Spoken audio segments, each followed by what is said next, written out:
জাহান্নামীদেরকে জাহান্নামে নিক্ষেপ করার পর তারা আল্লাহর কাছে তিনটি জিনিস চাইবে। এক নাম্বার, তারা বলবে, হে আল্লাহ, আমাদেরকে এত কষ্ট না দিয়ে আমাদের মৃত্যু দিয়ে দাও। তখন আল্লাহ তাআলা বলবে, হে বান্দা, জাহান্নামে কোনো মৃত্যু নেই।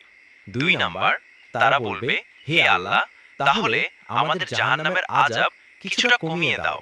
এক মাসে অন্তত একদিন বিরতি দেন, অথবা 24 ঘন্টার মধ্যে আমাদের 10 মিনিট হলেও আযাব থেকে বিরত রাখুন। হে আমার রব, আমরা আর পারছি না জাহান্নামের কষ্ট সহ্য করতে। তখন আল্লাহ তাআলা বলবেন, এক সেকেন্ডের জন্য জাহান্নামের আযাব কমানো হবে না। নাম্বার 3, জাহান্নামীরা বলবে, আল্লাহ, আমাকে দুনিয়ায় আরেকবার পাঠিয়ে দিন। আমি দুনিয়াতে গিয়ে শুধু আপনার ইবাদত করব।